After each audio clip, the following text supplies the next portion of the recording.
જમ્મુ કાશ્મીરમાંથી કલમ 370 હટાવવાનો નિર્ણય યથાવત રહેશે. સુપ્રીમ કોર્ટની 5 જજની બેન્ચે સોમવારે ચુકાદો સંભળાવ્યો હતો.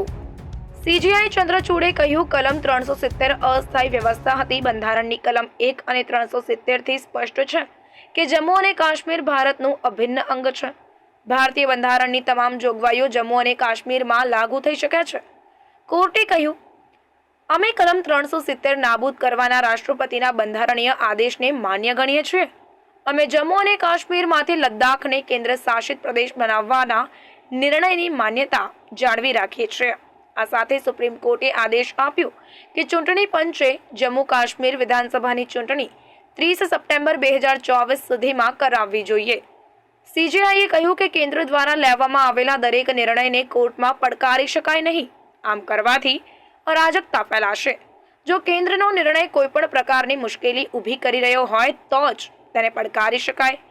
કોર્ટે કહ્યું કે કલમ 356 પછી એ કહેવું યોગ્ય નથી કે કેન્દ્ર માત્ર સંસદ દ્વારા જ કાયદો બનાવી શકે છે. સીજેઆઈએ કહ્યું કે આ ચુકાદામાં 3 જજના જજમેન્ટ શામેલ છે. એક ચુકાદો ચીફ જસ્ટિસ ગવઈ અને જસ્ટિસ સૂર્યકાંતનો છે, તો બીજો ચુકાદો જસ્ટિસ કૌલનો છે.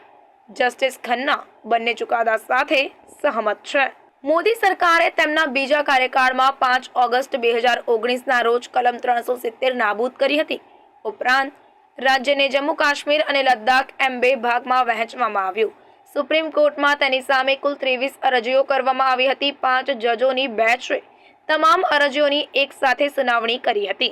સુપ્રીમ કોર્ટમાં સતત 16 દિવસ સુધી ચાલેલી સુનાવણી 5 સપ્ટેમ્બરે પૂરી થઈ હતી. આ પછી સુપ્રીમ કોર્ટે નિર્ણય સુરક્ષિત રાખ્યો હતો, એટલે કે સુપ્રીમ કોર્ટે 96 દિવસની સુનાવણી બાદ કેસ પર પોતાનો ચુકાદો આપ્યો. સુપ્રીમ કોર્ટમાં 5 જજોની બંધારણીય બેન્ચમાં chief justice Chandrachud, justice Gavai, justice Suryakant, justice Kaul અને જસ્ટિસ ખન્નાનો સમાવેશ થાય છે.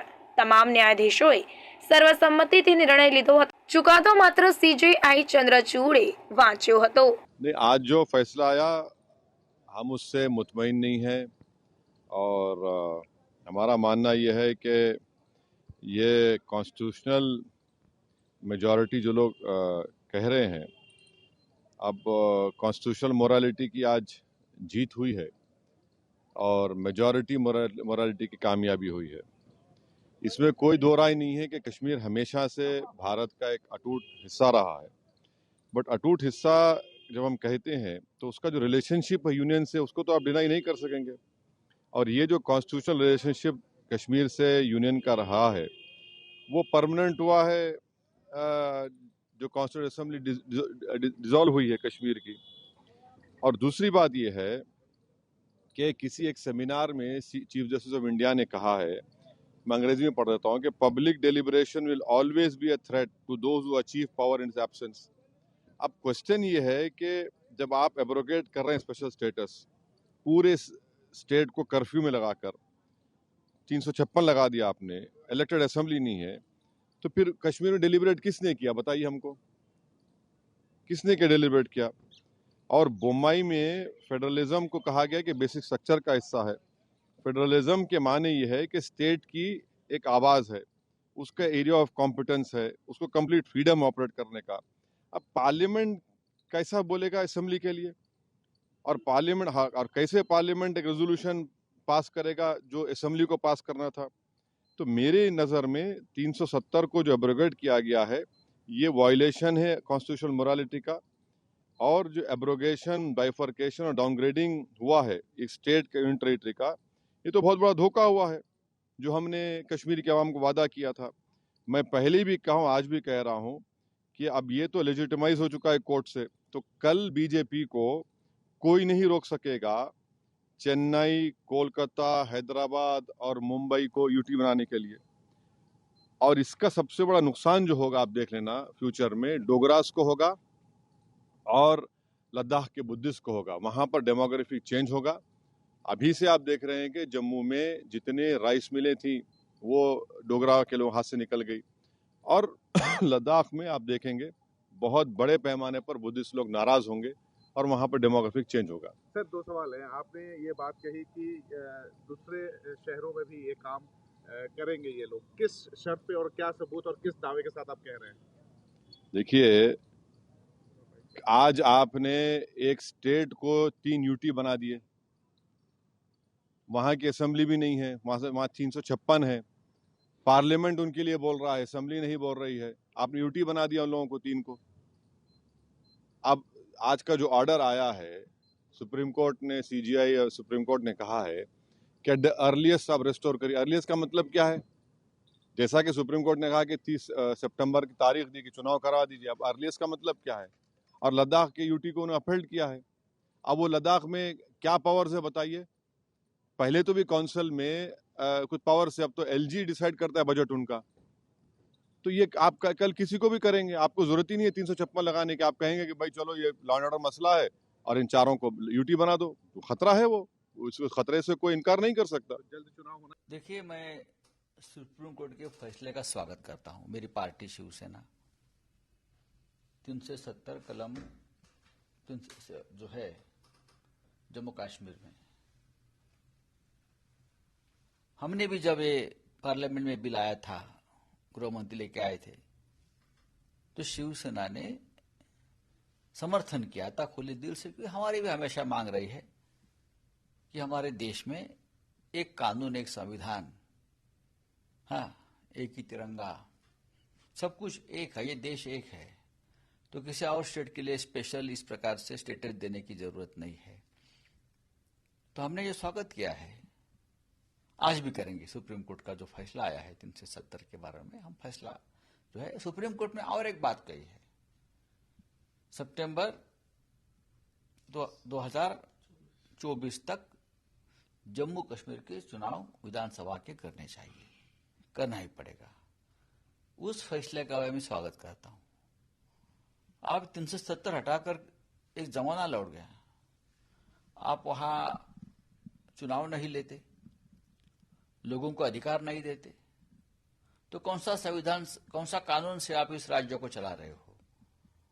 पूरा अधिकार है वहां के लोगों को अपनी सरकार सुनने की। तो एक बहुत महत्वपूर्ण फैसला है। और अगर सरकार, मोदी और शाह जी की सरकार चुनाव अगर लेती है, मुझे मालूम नहीं क्या कर सकते ये लोग, तो एक गारंटी मोदी जी ने दी थी 2014 में। वो गारंटी थी, जो हमारे कश्मीरी पंडित भाई है उनकी घर वापसी होगी, वैली में घर वापसी होगी, आपकी गारंटी है मोदी जी की। मोदी जी पूरे देश में गारंटी देकर हर चुनाव में जाते हैं, गारंटी कार्ड लेकर। तो ये गारंटी का आप क्या करोगे? 2024 की जम्मू कश्मीर के चुनाव में हमारे कश्मीरी पंडितों की घर वापसी होगी, और सिर्फ घर वापसी नहीं, वो अपना मत देने का अधिकार भी प्राप्त करेंगे वहां, सिवाय वहां वोटिंग नहीं होगी। मोदी जी को देनी पड़ेगी, नहीं तो आप पूरे देश को बताइए कि जब मैंने झूठ बोला था, मैंने जुमलेबाजी की थी कश्मीरी पंडितों के बारे में।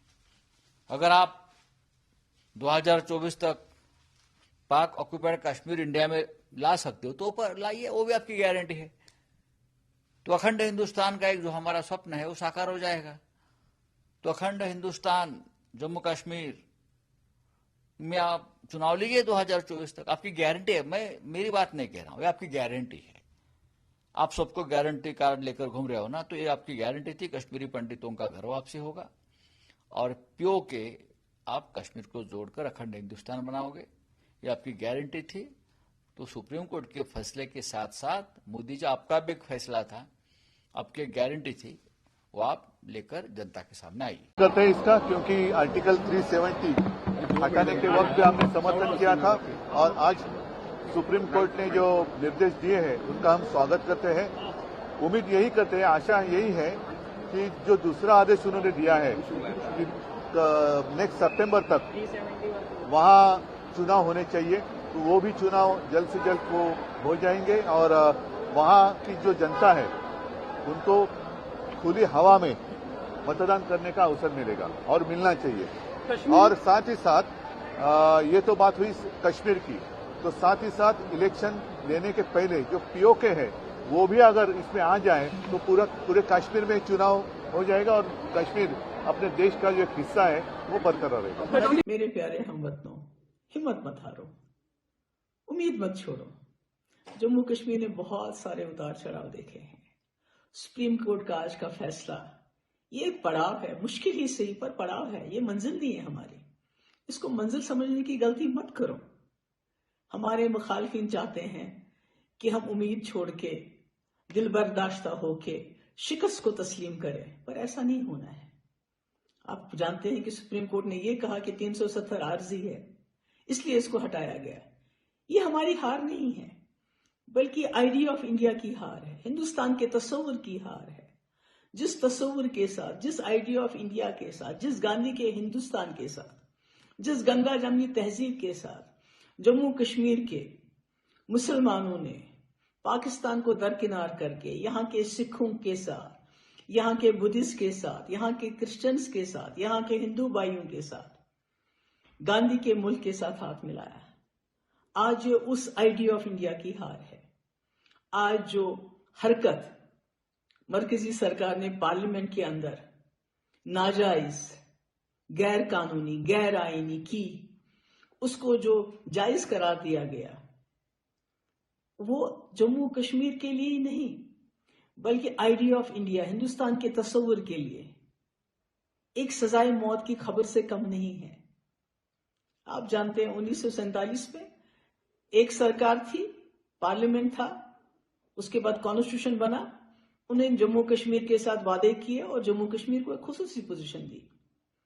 उसके बाद 77 साल के बाद एक दूसरी जमात आई जिन्होंने पिछले 77 साल से एक ही रट लगाई थी कि हम पावर में आएंगे और 370 को खत्म करेंगे। उन्होंने कर दिया, मगर ये हमारी हार नहीं है, ये इस मुल्क की हार है।